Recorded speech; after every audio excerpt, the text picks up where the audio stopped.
Olá, turma boa, tudo bem? Estamos ao vivo, a nossa turma do Polo de Nova Iguaçu. Eu sou Eduardo Maciel, professor de vocês nessa disciplina, e hoje nós estamos aqui na aula de número 1, a aula inaugural de Teologia do Antigo Testamento. Hoje nós vamos crescer um pouco mais na graça, crescer um pouco mais no conhecimento.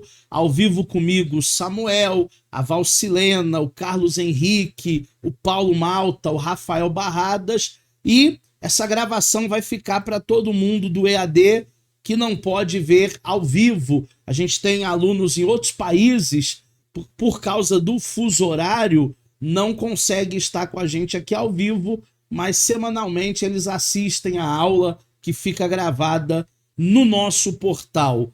Teologia do Antigo Testamento, fazendo já uma introdução do que nós vamos ver no decorrer das próximas aulas, é a teologia que se restringe aos 39 livros da Bíblia, que no cânon hebraico chama-se Torá, Nebilim e Nevim. Hoje nós vamos ver um pouquinho mais. Na nossa Bíblia vai de Gênesis até o último profeta menor, que é Malaquias. Essa é a teologia que nós vamos focar durante todas essas próximas aulas e que é enriquecedor para que cada aluno possa aprender um pouquinho mais sobre a teologia, não só do Novo Testamento, não só da graça, não só de Cristo, mas também a teologia do Antigo Testamento, que é a base, que é o pano de fundo.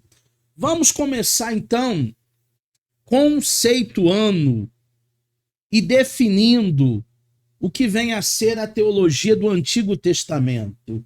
O conceito de teologia do Antigo Testamento está lançado ao conceito de teologia como sendo o estudo de Deus ou o estudo da divindade. Nós sabemos que teologia é o estudo da divindade. Ah, mas eu pensei que era o estudo de Deus, professor. Lembre-se que todas as religiões têm sua teologia. Eu não posso restringir apenas ao estudo do Deus do cristianismo, que é uma religião monoteísta, porque existem outras religiões que não são monoteístas, são politeístas, acreditam em vários deuses. Então, teologia, cada religião tem a sua, o espiritismo tem a sua teologia, o kardecismo tem a sua teologia, as testemunhas de Jeová têm a sua teologia, o budismo, o Hare Krishna, o Sheishonoye e tantas outras, o budismo, o islamismo, cada religião tem a sua teologia.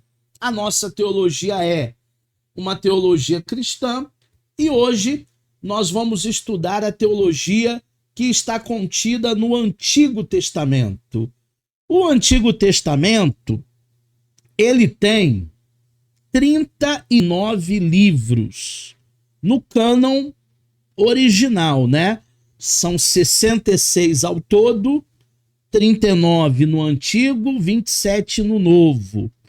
Começa lá em Gênesis, falando da criação, falando de todas as obras de Deus, inclusive a introdução do pecado no mundo por causa do pecado de Adão, do vacilo de Adão, e termina lá em Malaquias, que é um dos últimos profetas menores. Nós estudamos no módulo avançado os 12 profetas menores. Malaquias é o último profeta menor. E ele foi escrito, o Antigo Testamento, turma, na sua maioria na língua hebraica. Sabemos que a Bíblia ela foi escrita em 3 idiomas. O hebraico, no Antigo Testamento, algumas partes de Daniel está contido também o aramaico, e lá no Novo Testamento nós temos o grego. Então são as 3 línguas originais das Sagradas Escrituras. Há uma dificuldade, por isso a hermenêutica, por isso a exegese, de uma transliteração. que eu quero dizer com isso? Existem palavras no hebraico que não existem no português. Existem palavras no grego que não existem no português. Eu gosto sempre de dar a palavra amor como exemplo, né? Amor para nós é uma palavra genérica no português. Pode ser amor de mãe, pode ser amor marido e mulher, pode ser amor fraternal entre irmãos. Já no grego, por exemplo, existem pelo menos 5 palavras para amor. Filéu, eros, estorgém, e tantas outras palavras, né? Para representar o grego. Então, no grego, amor não é uma palavra genérica, é uma palavra específica. Existe o eros, o estorgém, o ágape, o filéu, cada palavra para um tipo de amor. No português, não. No português vai depender do contexto. Agora, por exemplo, quando nós falamos assim, manga, qual é a primeira coisa que vem na sua cabeça? Provavelmente, se você gosta de comer igual eu, você vai pensar na fruta, manga. Ou se nós tivéssemos, né, num contexto de feira livre, aqui onde eu estou morando, aqui em São José dos Campos, cada dia da semana tem uma feira livre, e uma coisa que eu não vejo aí no Rio, mas aqui tem bastante, são feiras noturnas. Se você quiser ir à noite para a feira, em determinados bairros aqui, determinadas ruas, tem a feira noturna. Então, se eu falar manga em uma feira, num contexto de feira, todo mundo vai achar que é a fruta manga. Agora, também, se eu falasse manga em um contexto de uma indústria têxtil, aí as pessoas iam imaginar que seria a manga da minha camisa. Então, você vê, uma única palavra, ela pode representar vários significados. Por isso a importância da hermenêutica, que é uma ciência de interpretação, por isso a importância da exegese, que também é uma ciência de interpretação, para que não venhamos cometer algumas gafes e alguns erros exegéticos e até heréticos no que tange a tradução do Novo Testamento e também do Antigo Testamento. Nós temos na Bíblia hebraica o Antigo Testamento como Tanakh. Tem aluno que chega para mim e diz assim: professor, comprei uma Torá. Quando o aluno compra uma Torá, ainda não é uma Bíblia completa, ainda não é uma Tanakh. A Torá é só Gênesis, Êxodo, Levítico, Números e Deuteronômio, o que para nós é o Pentateuco. E ele acha que comprou toda a escritura judaica. A Tanakh não, a Tanakh já é completa. Vem todos os 39 livros, que para eles não são 39, daqui a pouco eu explico por quê. E a Tanakh, ela é dividida, né, na Torá, que nada mais é do que o Pentateuco que nós conhecemos, no Nevim, que são os profetas, incluindo profetas anteriores, Josué, Juízes, Samuel e Reis. Na verdade, para eles não são livros históricos. Ó que bacana. São profetas anteriores. E também os profetas posteriores, que é o que nós chamamos de profetas maiores. Isaías, Jeremias, Ezequiel e também os 12 profetas menores. Então, na Tanakh, esse grupo chamado profeta, que é Nevim, é um grupo que tem esses livros em particular. A Torá, Gênesis, Êxodo, Levítico, Número e Deuteronômio. E existe também um outro grupo que é o Ketuvim, que são os escritos, né? Que vai compreender todos os livros poéticos que nós temos, Salmos, Provérbios, Cântico dos Cânticos, Eclesiastes, os 5 rolos. Também o livro de Ruth, que é um livro histórico para nós, Lamentações, que é de Jeremias é um livro para nós poético, Eclesiastes, Esté, e os livros históricos, como Daniel, que para nós é profeta maior, Esdras / Neemias é um livro só, tá?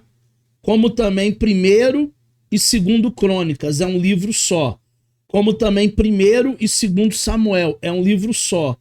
Como também Primeiro e Segundo Reis. Então, na Tanakh, apesar do conteúdo do Antigo Testamento ser o mesmo, existem alguns livros que não são contados como dois. Esdras e Neemias é um só. Primeiro e Segundo Crônicas é um só. Primeiro e Segundo Reis é um só. Primeiro e Segundo Samuel é um só. Então nós temos pelo menos aí 4 livros a menos, já que eles fazem a junção desses livros que para nós são livros separados. Portanto, teologia do Antigo Testamento é o quê? É o estudo de Deus, da divindade e da sua revelação ao povo de Deus, povo esse que é o povo da promessa, povo eleito, segundo os escritos desse mesmo povo e que, por consequente, se difere da revelação de Deus por meio de Cristo. E aqui eu chamo a atenção de todos vocês.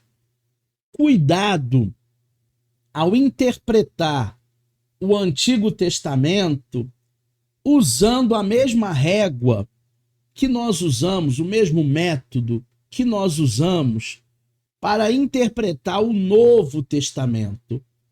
Ah, professor, mas não é tudo uma coisa só, não é tudo Bíblia? Sim. Inclusive existem pastores que preferem pregar só o Antigo Testamento. Porque lá no Antigo Testamento tem os sacrifícios, as ofertas, tem ali as entregas. Toda essa base aí é uma base do Antigo Testamento. Como também há pastores que eu conheço que eles preferem pregar apenas o Novo Testamento. Aí eles falam da graça, eles falam dos evangelhos, eles falam da crucificação, eles falam da liberdade em Cristo. Mas a Bíblia, ela é um todo, tá? Eu posso pregar tanto o Antigo Testamento como também o Novo Testamento. Afinal, o Antigo Testamento é o pano de fundo para muitas coisas que só serão entendidas no Novo. Eu costumo dizer, quem é meu aluno mais antigo já deve ter ouvido falar. Paulo Malta já deve ter ouvido falar que ele é um dos meus alunos mais antigos. Eu costumo dizer que o Antigo Testamento é uma casa mobiliada, porém mal iluminada. E o Novo Testamento é a iluminação dessa casa, com a mesma mobília. Então, uma casa mal iluminada, como é que fica? Deixa eu tirar a luz aqui para você ver como é que fica esse estúdio aqui, mal iluminado. Ó como é que fica. Tirei a luz. Fica muito mal iluminado. Ninguém consegue enxergar direito o professor Eduardo. Agora, se eu ligar a iluminação, opa, aí melhorou, né? Aí melhorou. Eu tenho pelo menos aqui no estúdio 2 softbox. Um tem 4 lâmpadas, o outro tem mais 4. Então já dá uma visão melhorada para nós daquilo que nós precisamos ter como qualidade para essas videoaulas. O Antigo Testamento é essa casa mal iluminada. Por isso que muita gente lê no Antigo Testamento o espírito mal da parte de Deus. Ué, como assim? O espírito mal da parte de Deus? Então Deus, ele compactua com a perturbação, com os espíritos malignos? Não. Que na época eles não tinham essa iluminação de que tudo que é bom vem de Deus e tudo que é mal vem dos espíritos obsessores.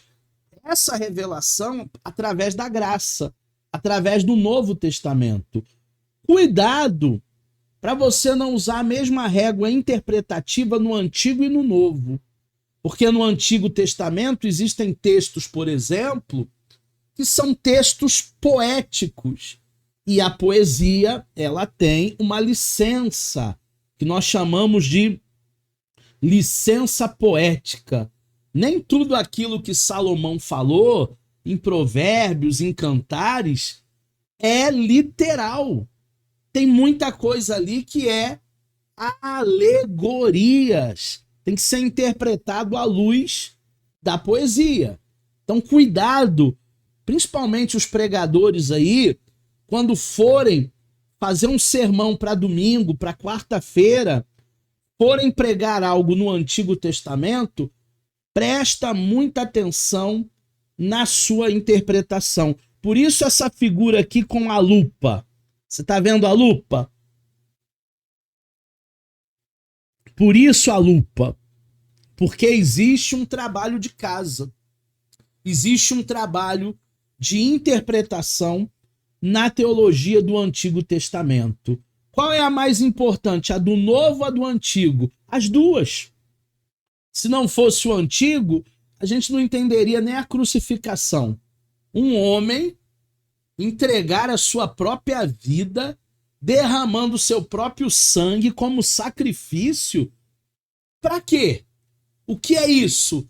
O que significa isso? Aí quando a gente vai ler o livro de Levíticos, a gente vai compreender a obra da cruz. Porque na época judaica era necessário um sacrifício, era necessário um animal derramar o sangue, sem derramamento de sangue não há perdão.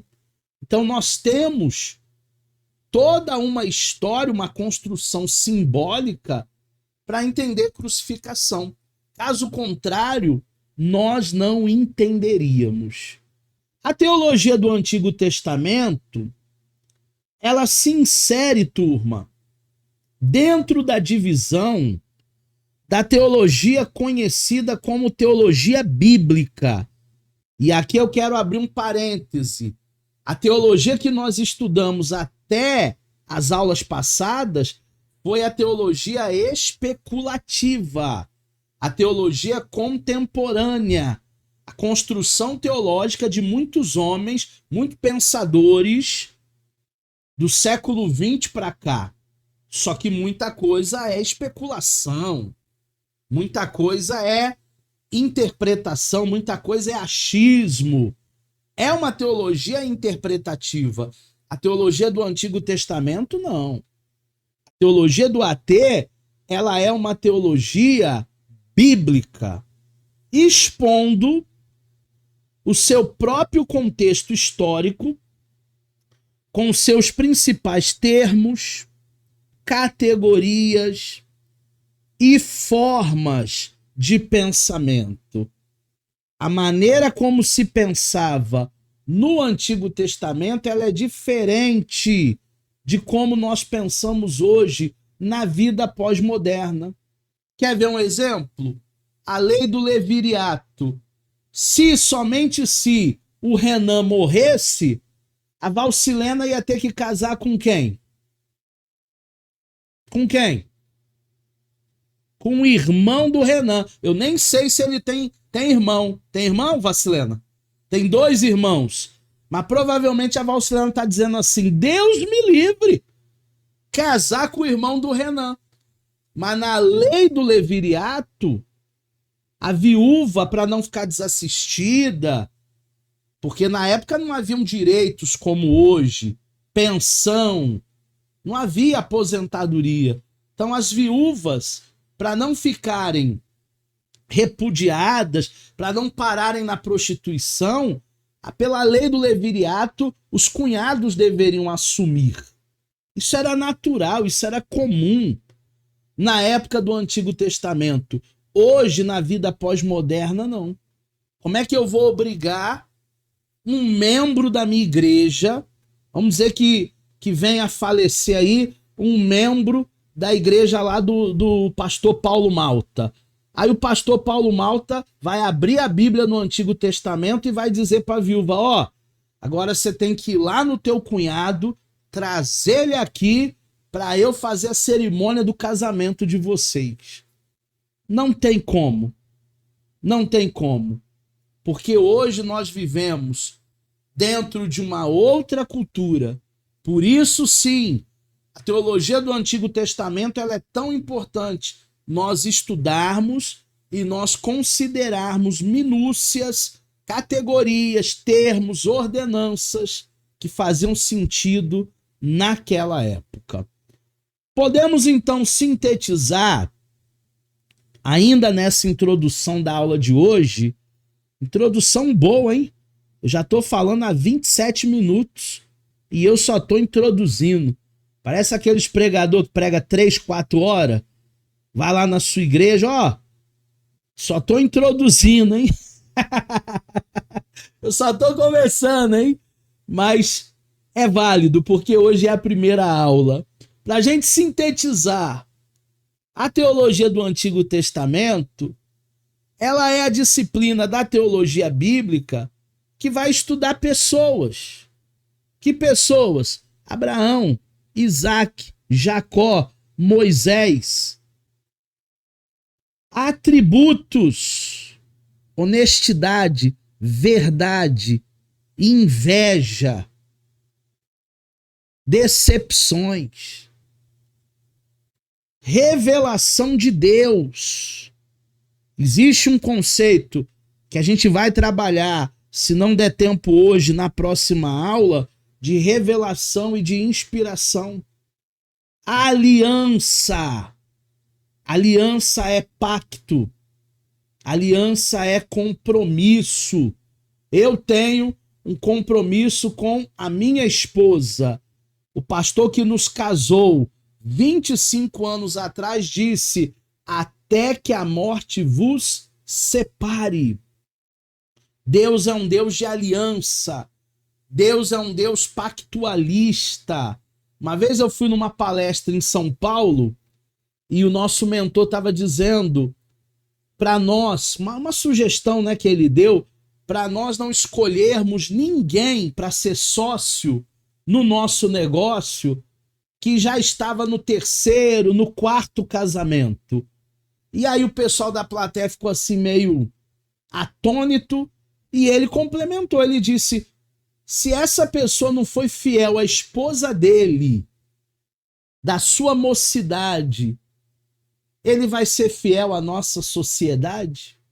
Se ele não teve palavra, se ele não empenhou a sua palavra que ele falou diante de um padre, diante de um pastor, que seria até que a morte vos separasse, ele vai ter compromisso com a nossa sociedade, com o mundo dos negócios? Claro que não. Então, aliança. Deus é um Deus de aliança com esse povo eleito, considerando a progressividade da revelação. O que é a progressividade da revelação? Deus se dar a conhecer, Deus se dá a revelar. Mas eu não conheço tudo de Deus. Eu vou conhecendo Deus na minha caminhada de fé, na minha caminhada cristã. Eu me batizei no ano de 1991. Tem mais de 30 anos que eu me batizei, né? 34 anos de batismo. Mas eu conhecia tudo de Deus há 34 anos atrás, quando eu me batizei? Não. E eu conheço tudo de Deus hoje, dando aula de teologia, sendo pós-graduado em ciências da religião? Não. É um processo que nós vamos conhecendo a Deus. A revelação é progressiva. Existem coisas em Deus que eu ainda não estou preparado para saber. Você não está preparado para saber. E Deus ele vai se revelar a você quando você estiver preparado. Os escritos e os estilos literários do cânon judaico.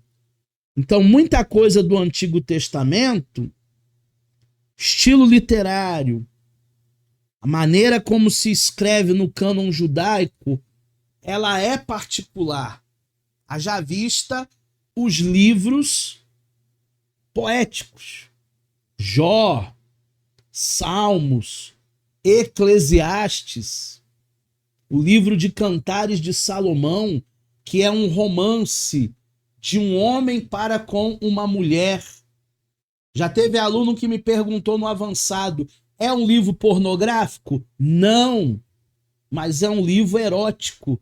Existe um amor eros ali entre um homem e uma mulher, Sulamita e o rei. E aí, se a gente não tiver uma bagagem teológica, a gente vai pregar isso domingo dizendo que é Cristo e a igreja. E não é.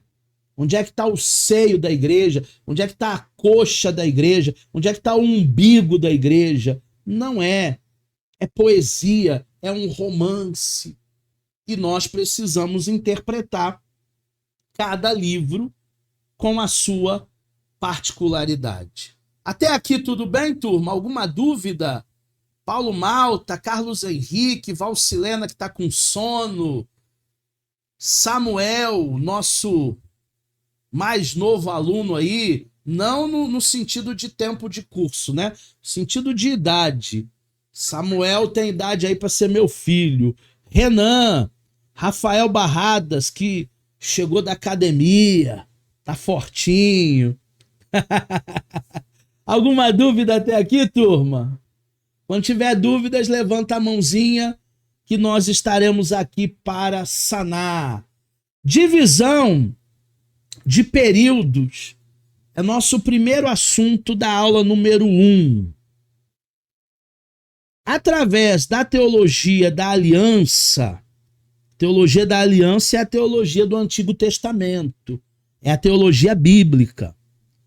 Gerhard von Rad, que é um teólogo, ele expõe que as diversas fontes têm diversas maneiras de interpretar a aliança. No entanto, todas contornam, ou concordam, né? Tem um erro ortográfico aqui, todas concordam que a aliança está intimamente ligada à lei. Intimamente ligada à lei. Até porque, se não houvesse lei, não haveria pecado. Ué, como assim? Quando eu transgrido uma lei de trânsito, por exemplo, ultrapassar um sinal vermelho, vai chegar uma multa lá em casa, né? Vai chegar lá alguns pontos na minha carteira. Porque eu quebrei uma lei. O sinal vermelho eu deveria ter parado. Mesmo que fosse 10h30 da noite, 11 horas da noite, meia-noite no Rio de Janeiro, em Nova Iguaçu. A lei manda eu parar. Mas como eu não tenho muita segurança, aí eu olho para um lado, olho para o outro e jogo o carro. O radar vai lá e me pega, me filma minha placa. Só existe transgressão porque existe um sinal vermelho ali. Se não houvesse sinal, semáforo, sinaleira, não haveria transgressão. Então a lei ela está posta justamente por causa de uma aliança. Isto é, o homem faz parte dela no cumprimento e na obediência da lei. Essa lei não é necessariamente a lei do Sinai, os 10 mandamentos. Não matarás, não adulterarás, não dirás falso testemunho, não cobice a mulher do teu próximo. Sim, uma lei dada por Deus em sua aliança com o homem muito antes, na época de Noé, na época de Abraão, que visava obediência. Quando você obedece, você não vai ter problema com a lei. Quando você procura fazer o que é certo, você não vai ter problema com a lei. A lei, na realidade, é para os transgressores. Os transgressores, eles têm que ter medo da lei. Medo de processo, medo de multa, medo de intimações. Mas quem anda direito, a minha avó dizia que a gente tem que andar na linha, né? Quem anda na linha não precisa ter medo. Não precisa ter medo.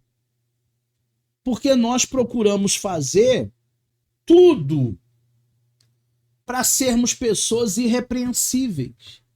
O que é ser irrepreensível? Tá lá uma plaquinha escrita: não pise na grama.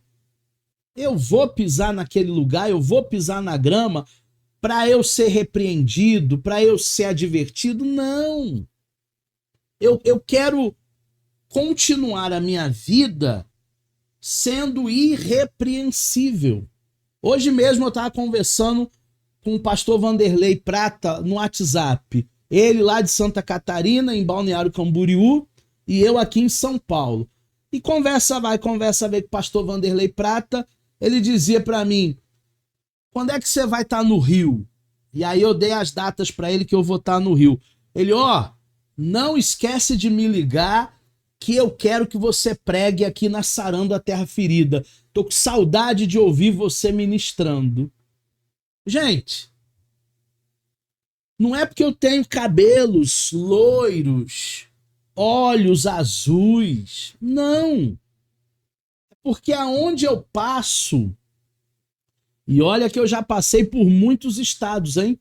Pastoreei em BH, pastoreei na Bahia, pastoreei em São Paulo, várias cidades, Rio de Janeiro, Niterói. Mas aonde eu passo, eu procuro fazer o que é reto, ser alguém irrepreensível, até porque o mundo é pequeno. Esses dias atrás, uma obreira, que agora eu acho que até diaconiza, uma ovelha minha de 20 anos atrás, lá de Itaboraí, me ligou. Pastor, você sabe o que aconteceu? Meu marido faleceu. E aí contou como é que foi. Por que as pessoas têm esse carinho, continuam tendo esse carinho por mim, mesmo 20 anos depois? Porque 20 anos atrás, eu procurei fazer o que era certo, o que era correto. 10 anos se passaram, 20 anos se passaram, estamos em 2025, daqui a pouquinho 26, 27, 28, 30. E a gente tem um nome a zelar. A lei é para os transgressores. Os que procuram andar em obediência, e é isso que Deus espera de mim. É isso que Deus espera de você. Parece até que hoje uma pessoa merece um prêmio quando ela faz o que é certo.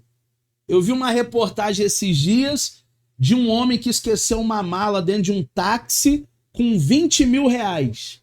E aí o taxista procurou quem era ele, foi lá e devolveu. Saiu até no Fantástico. Saiu até no Domingo Espetacular. Quando que alguém vai achar uma mala com 20 mil reais e vai devolver? Gente, é o certo. O que é meu é meu. O que é dele é dele. E eu não quero ter nada o que é seu no sentido de furto, de apropriação, porque isso vai trazer maldição para minha vida. Eu vou estar quebrando uma aliança. Eu vou estar quebrando um princípio. É isso que Deus fala com Abraão, é isso que Deus fala com Noé, é isso que Deus fala com Moisés lá no Sinai, e é isso que Deus fala com a gente desde o Antigo Testamento. Viva a palavra, cumpra a palavra. Porque é muito fácil a gente teorizar, muito fácil a gente falar da Bíblia, é muito fácil a gente falar de Deus. O difícil é praticar, o difícil é viver. O difícil é tive fome e me deste de comer. Tive frio e me cobriste. O difícil é perdoar 70 vezes 7. O difícil é quando alguém te dá um tapa na face, é você oferecer o outro lado.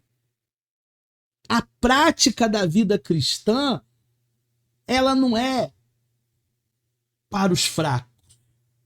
Ela é um desafio que cada um de nós estamos tentando viver. Ah, mas nós somos perfeitos? Longe disso, claro que não. A gente tem muitos erros, a gente tem muitas falhas. Mas até os 88 anos, dá pra gente aprender. Dá pra gente viver uma vidinha melhor. Pontos positivos dessa divisão de períodos. As explicações do autor quanto à forma, a maneira de uma aliança na antiguidade. Isso aí, a gente tem que dar a mão à palmatória para o Von Hard. Ele coloca pontos positivos para a gente entender cada período, como funcionava uma aliança na antiguidade. Agora, tem os pontos negativos, porque toda moeda tem dois lados. A linguagem, um tanto difícil do autor, até porque ele era um biblista, até porque ele era um homem culto, até porque ele tinha um saber enciclopédico difícil e não clareava algumas ideias de Von Hard. Então, é claro que a gente procura facilitar ao máximo para que vocês tenham a melhor compreensão do período que nós estamos vivenciando e agora, durante essas próximas aulas, estaremos falando do Antigo Testamento. Então, todo o cuidado para esclarecer determinadas passagens, fazer uma boa exegese, fazer uma boa hermenêutica, para não criarmos aí heresias. E de heresia o mundo já está cheio, tá? O mundo já está lotado de heresias. O primeiro período que a gente vai ver nessa aula é o período da história das origens. A história das origens, como é que o cosmos foi criado, é o que nós vamos nos ater nessa aula de hoje. Por causa dos relatos da criação não serem registrados em documentos antigos, nós podemos dizer que antes do século VII, século VI a.C., lembrando que essas datas, esses séculos eram retroativos, Javé nunca foi venerado como criador. Então, antes do século VII, antes do século VI, a comunidade judaica não via um Deus. E aqui nós colocamos um dos nomes de Deus, né? Javé. Nós temos aquele tetragrama, aquelas 4 letras, que não tem som, né? Porque o hebraico não tem vogais. Não tendo som, não tendo vogais, a gente não sabe exatamente qual é o nome de Deus. Será que o nome de Deus é Javé? Será que o nome de Deus é El Elyon? Será que o nome de Deus é El Shaddai? Será que o nome de Deus é Jeová, Nissi, Rafá, Tisdegenu, Jirê? Nós não sabemos exatamente o nome de Deus. Eu prefiro chamá-lo de Pai. Quando eu chamo Deus de Pai, eu reconheço a sua paternidade. E para mim o que importa é que ele me ama. Para mim o que importa é a paternidade divina. É isso que importa verdadeiramente para mim. A sua paternidade. Mas existem vários nomes aí sobre Deus. Interessante que o judeu ele não toma o nome de Deus em vão. Ele não faz igual o brasileiro que toma um susto. Ai, meu Deus! Não. Inclusive o Evangelho de Mateus não tem reino de Deus, é reino dos céus. Não tem vontade de Deus, é vontade dos céus. Porque o judeu não fala o nome de Deus em vão, Javé. E o evangelho de Mateus foi escrito para os judeus.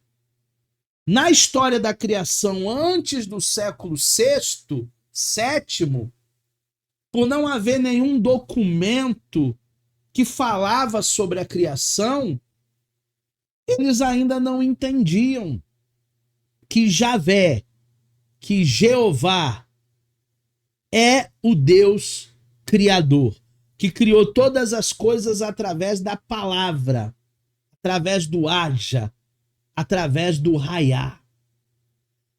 Parece que Israel antigo não continha nada a respeito dessa teologia, até que a teologia encontrou um paralelo na história da salvação. Para que a história da salvação pudesse existir, a história da criação não poderia basear-se em mitos cananeus, porque mitos cananeus eram produtos, narrativas.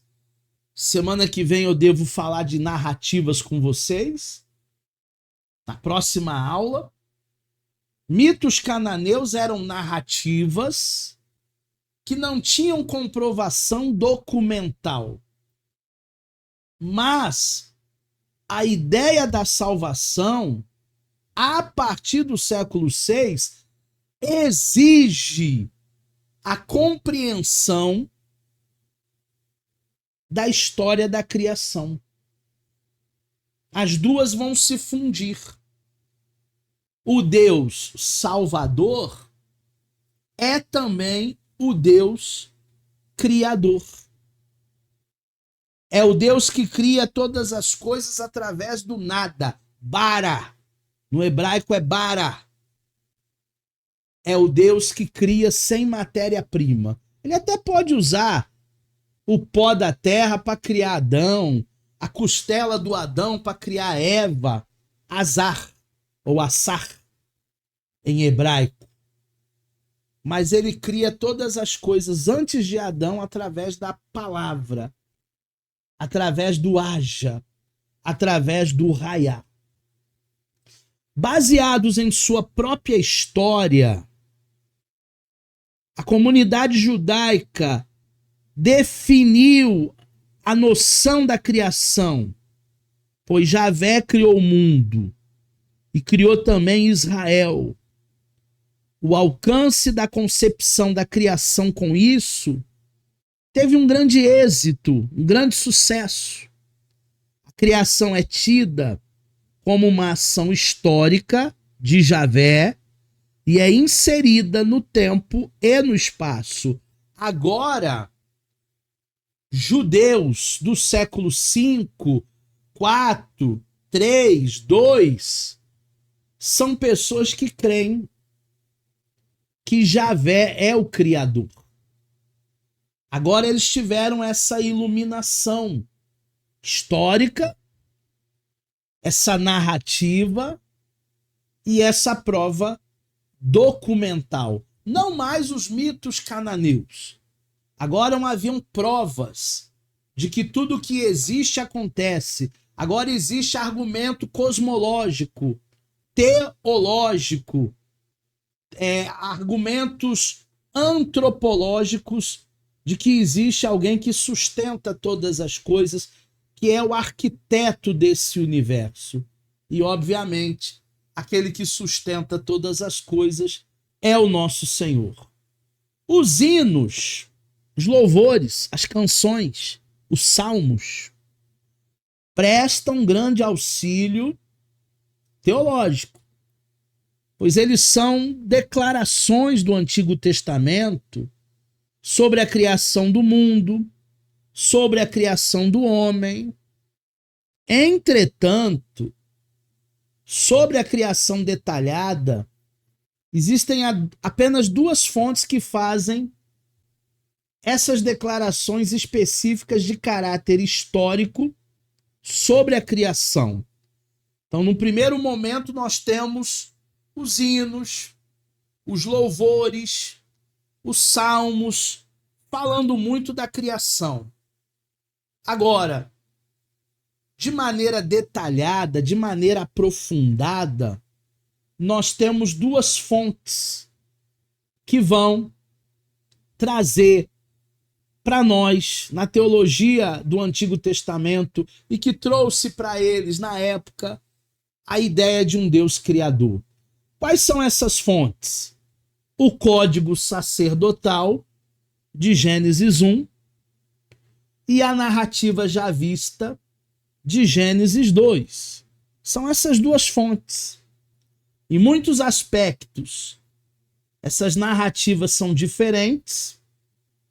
Entretanto, ambas afirmam o homem aqui no sentido genérico, homem e mulher, Adão, Eva, seus filhos, seus descendentes, como ponto máximo da criação, a coroa da criação. Eu falei que ia falar sobre narrativas na semana que vem, na próxima aula, mas vou falar logo hoje, que aí na semana que vem a gente já superou narrativas. Todos nós temos uma história. Se eu perguntasse para Valcilena, Valcilena, qual é a tua história? Ela ia contar a história de vida dela para mim. Inclusive, eu fui convidado pelo nosso aluno Jorge, né? Ex-aluno, porque já formou. E o Jorge me convidou para o podcast dele do mês que vem. A gente vai gravar, se eu não me engano, na quinta-feira. E nós vamos falar um pouquinho sobre a minha história. E ali eu vou falar um bocado de narrativas minhas que vocês não sabem, porque eu não fico contando história aqui na aula, né? Aula é aula, podcast é podcast. Depois assiste para vocês saberem da minha história. Mas se eu perguntasse para Valcilena, ela ia começar a contar a história dela desde a infância. E aí eu iria perguntar, obviamente, você é filha de quem? Aí ela ia dizer o nome do pai dela, ela ia dizer o nome da mãe dela. Aí eu ia perguntar como que o pai e a mãe dela se conheceram. Para que a Valcilena nascesse, o pai e a mãe da Valcilena tiveram que se conhecer, ter um relacionamento. E aí a Valcilena vai contar para mim a história do pai dela, da onde veio, a história da mãe dela, da onde conheceu o pai. E aí a Valcilena, ela se torna mocinha, ela se torna adulta e ela conhece o Renan. E ela contrai o casamento com o Renan. Aí eu vou perguntar para Valcilena, Valcilena, conta a história do Renan, como é que você conheceu ele? Aí é uma outra narrativa que a Valcilena vai falar. O que eu quero dizer com isso, nessa teia, nessa colcha de retalhos, até chegar na Clarinha, que também hoje tem a sua narrativa. Se passaram muitos anos, é muita história. Em um podcast não dá para saber a história completa de vida da Valcilena. São várias narrativas. Inclusive, se eu perguntar para o Renan como que era a vida dele antes dele conhecer Valcilena, ele vai me contar uma outra narrativa. Uma narrativa que a Valcilena não participou da vida dele.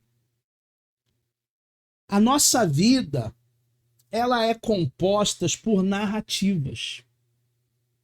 O Renan tem a sua narrativa, a Valcilena tem a sua história, a Clarinha está construindo a sua história, os pais do Renan têm uma outra história, os pais da Valcilena, são várias narrativas.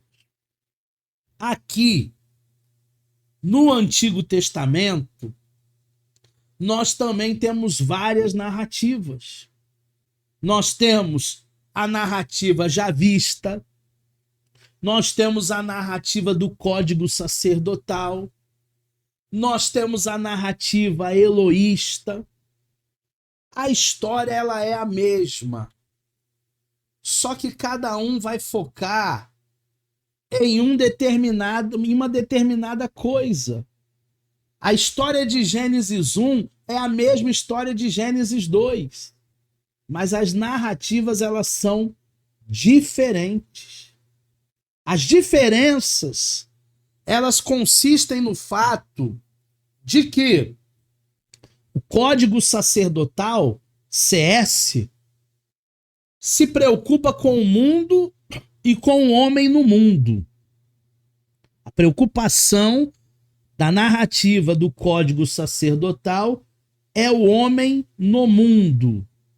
Já a narrativa javista, NJ, se preocupa mais com o homem, focando ali os seus anseios e os seus relacionamentos. Tá vendo como a narrativa, mesmo sendo a mesma história, pode ser modificada, pode ser diferente? Se eu pedir para Valcilena contar a história dela, ela vai contar. Mas se eu pedir para o Renan contar a história da Valcilena, ele vai contar outras coisas. Dentro da visão dele. Dentro do prisma do Renan. Dentro do universo masculino. Coisas que nem marcaram a vida da Valcilena. Coisas até que ela já esqueceu da vida dela. De repente o Renan pode trazer isso. São narrativas. É a mesma história, mas ela é construída dentro de vários tipos de prisma. Não há, no Antigo Testamento, uma profunda reflexão teológica sobre o pecado. Isso não tem. A gente vai ter nas cartas de Paulo. Paulo que vai fundamentar a doutrina do pecado, que é a armatiologia. Existe sempre, no Antigo Testamento, os chamados pecados ocasionais. Entretanto, Von Rad analisa as velhas narrativas do pecado sobre ângulos teológicos, antropológicos, e que parte da história ângulos teológicos, ângulos antropológicos, o que parte da história e da cultura.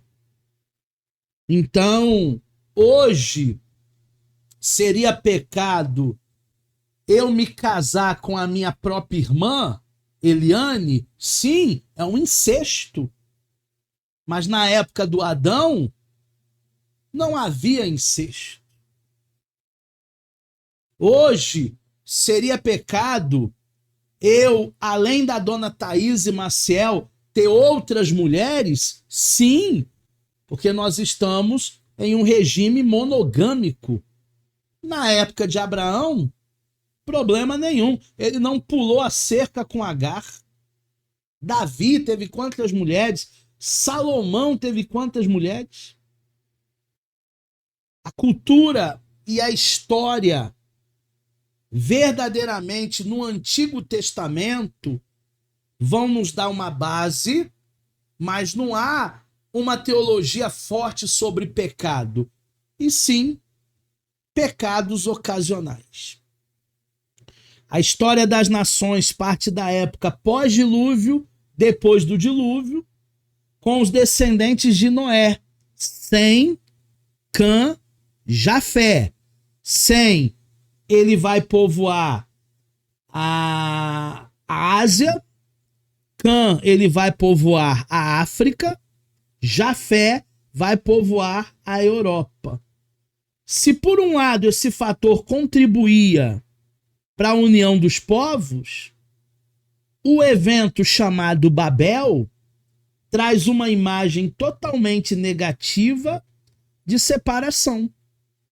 O que é Babel? Babel é cada um falando a sua língua. Deus confundiu as línguas. E hoje em dia, os irmãos eles querem ir para o culto pentecostal para falar em várias línguas. Glossolalia.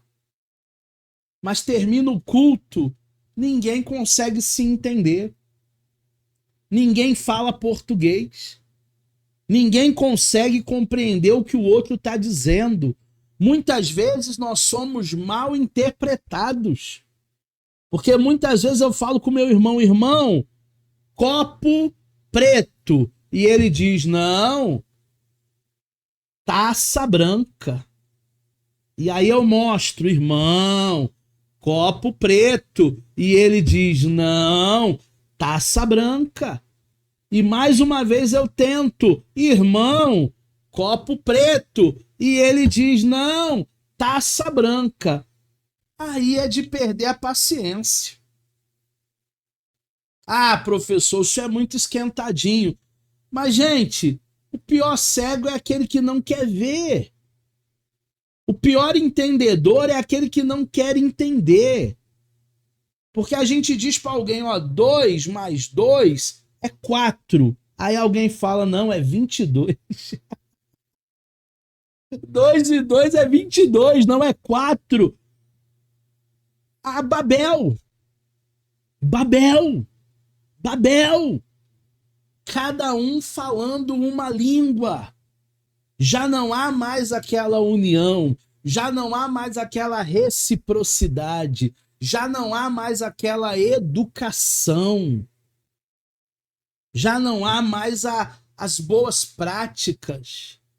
E nós precisamos nos empenhar nessa mutualidade, de aceitar o outro como ele é, como ele pensa, de ensinarmos uns aos outros em amor, admoestrar em amor.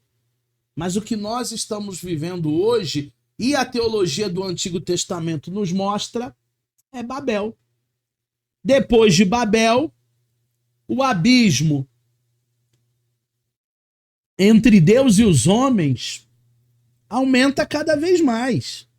Com a dispersão, cada um vai para uma geografia, vai para um lado, confusão de línguas, cada um fala uma coisa. Podemos ver que depois da queda do homem lá no jardim, segue-se uma evolução de pecados e de juízos. No entanto, o homem sempre é preservado, denotando assim a graça de Deus, o amor de Deus. Então hoje nós estamos vivendo nessa sociedade fragmentada. E a própria igreja está fragmentada nos seus departamentos. Esses dias eu fui dar aula numa igreja e aí algum aluno disse assim, alguém trouxe a garrafa de café, que eles têm hábito de levar a garrafa de café na aula da manhã. E aí ninguém tinha levado a garrafa de café de manhã, aí falaram com alguém lá da própria igreja, ó, você tem aí um pó de café, um açúcar, pra gente fazer um cafezinho lá pra turma? E aí o zelador da igreja disse assim pro aluno, não, o pó do café que tá aí e o açúcar que tá aí é de um outro departamento. Então, se vocês pegarem 2 colheres de café, 2 colheres de açúcar, o departamento vai saber e vai dar problema, não é nosso, enfim. Babel já não é mais o pão nosso de cada dia, já não é as nossas dívidas, não. O que é meu e o que é seu é seu. Já não é mais o Pai Nosso que está no céu, é o meu Pai ou o seu Pai.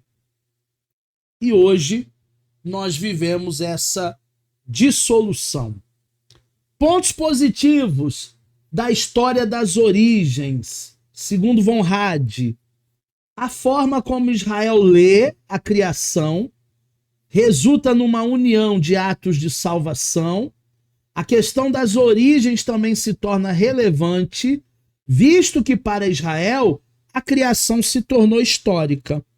Então é um ponto positivo na teologia bíblica do Antigo Testamento, na leitura do Hard, colocar a criação como um ato histórico. Histórico com H, tá? Não é histórico com ES, não. Agora, tem um ponto negativo, né? Toda moeda tem dois lados. As diversas fontes, por vezes, se confundem com a linguagem do autor, que também é uma questão do pecado que ficou com um toque ali sem base. Então, várias fontes, várias vozes falando o que é pecado, o que não é pecado, pode isso, não pode aquilo. Às vezes as pessoas elas ficam confusas. Muitas vozes te confundem. Semana passada aqui em casa, a minha esposa chegou para os meus filhos e falou assim, ó, vocês têm TikTok instalado no telefone?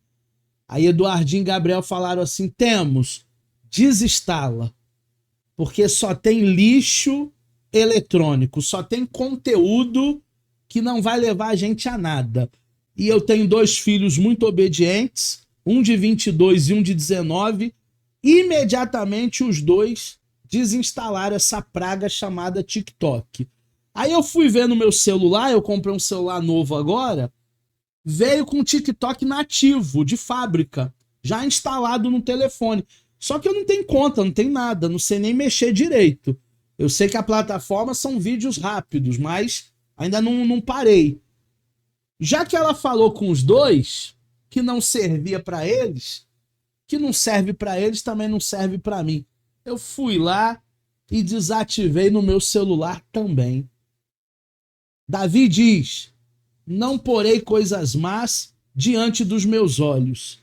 E a internet está aí, é um portal.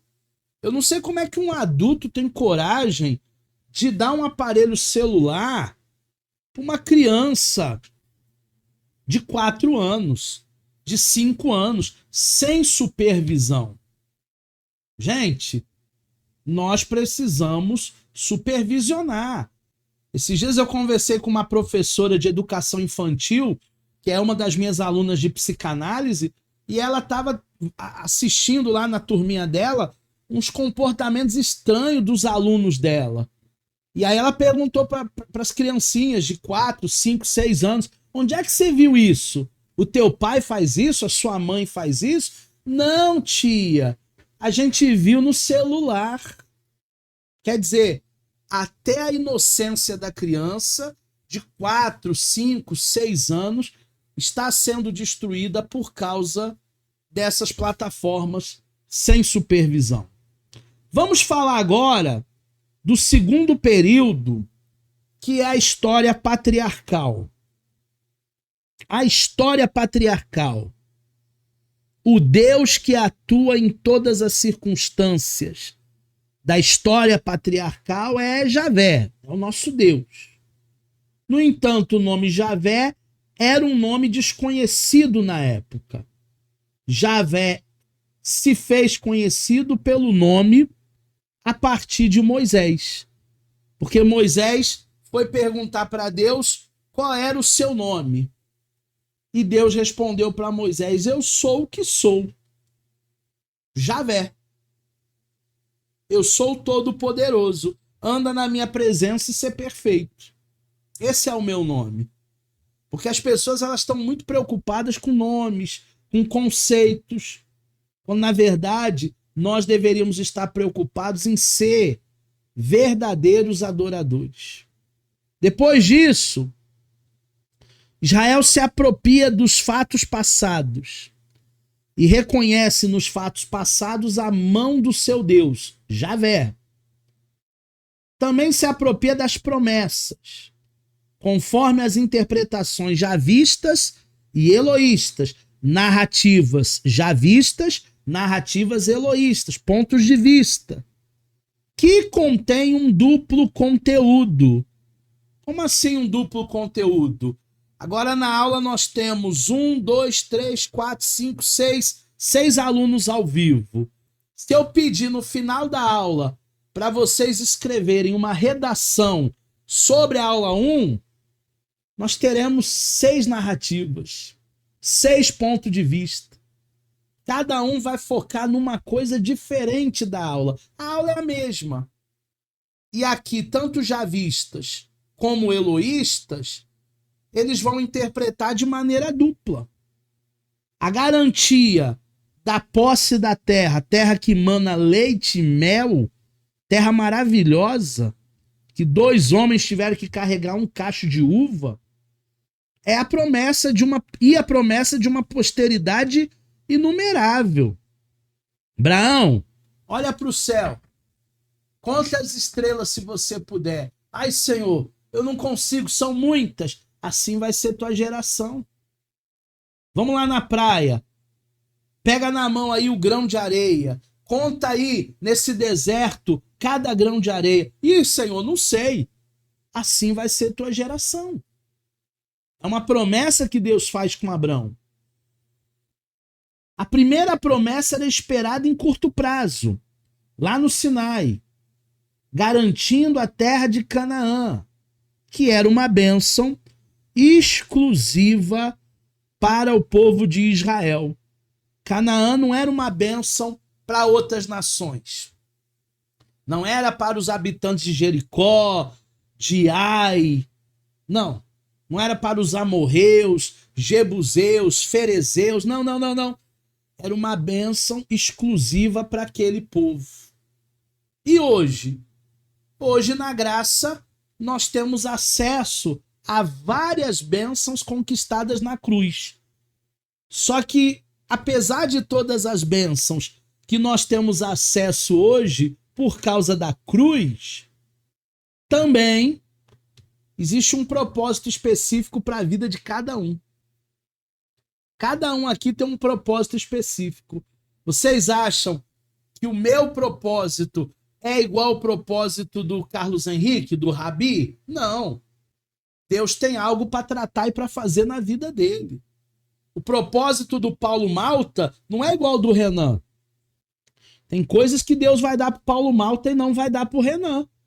Ah, Deus faz acepção de pessoas. Deus não gosta do Renan, só do Malta. Não.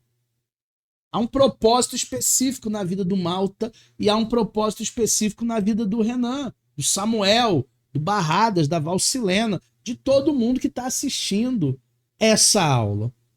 Então a gente precisa entender isso. Por trás da história das promessas existem os patriarcas. Abraão, sai da tua terra, sai da tua parentela, sai da casa do teu pai. Lerá, vai por ti mesmo. Javé trazendo vida ao povo. Isaac, Jacó e até José do Egito lá foi considerado patriarca. A fé dos patriarcas é demonstrada nas narrativas e tinha um significado interessante para o povo. Com isso, Deus se revela ao seu povo num sentido escatológico. Não num sentido, escatológico, mas num sentido contemporâneo. A promessa para eles era o aqui e o agora, a terra que mana leite e mel. Para nós não, para nós a promessa tem um sentido escatológico. A gente não quer nada aqui nesse mundo. Eu não sou daqui. Nós queremos a Nova Jerusalém. Nós queremos viver, queremos habitar, queremos desfrutar da nossa salvação. Ponto positivo do período do patriarca, período patriarcal, Abraão, Isaac, Jacó, José. O povo era guiado por uma fé simples. Vou repetir, hein? O povo era guiado por uma fé simples, baseada nas promessas feitas pelos patriarcas. Essa questão da fé era muito interessante, turma, principalmente no seu significado. Porque sem fé é impossível agradar a Deus. E as pessoas hoje em dia, elas estão tão desacreditadas, desconfiando de tudo e de todos, até da própria sombra. Tem hora que eu olho para minha sombra, eu acho que a minha sombra vai me dar uma rasteira. E a gente vai perdendo a fé. A fé que existem pessoas leais, a fé que existem verdadeiros amigos. Tem um bocado de tranqueira por aí, mas verdadeiro amigo tem. São poucos, mas tem. A gente vai perdendo a fé no ser humano. A gente acha que não há recuperação para um ex-drogado, para um ex-presidiário, para um ex-homossexual. Gente, se a gente não crê na recuperação dessas pessoas, a gente não acredita no poder da cruz. A gente não acredita no poder do evangelho. Há restauração, sim. E nós precisamos embasar a nossa fé. Quando você sai de casa e espera um ônibus no ponto, você vai na fé. Porque você sabe que em algum momento aquele ônibus vai passar. Pode demorar. Tem lugares aí que você fica 40 minutos, 1 hora esperando um ônibus. Mas ele vai chegar. O que faz uma pessoa não sair andando? O que faz uma pessoa não pedir um táxi, um Uber? Fé. Ela está esperando ali o ônibus e o ônibus vai passar. E hoje a gente está vivendo uma sociedade que, infelizmente, perdeu a fé. Que eu e você possamos olhar para a teologia do Antigo Testamento e que a nossa fé seja renovada dia após dia. Aqui estão minhas redes sociais. Você me encontra no Instagram, no YouTube, no Facebook. Você me encontra no LinkedIn e também tem um e-mail aí para vocês tirarem todas as dúvidas concernentes à aula de hoje.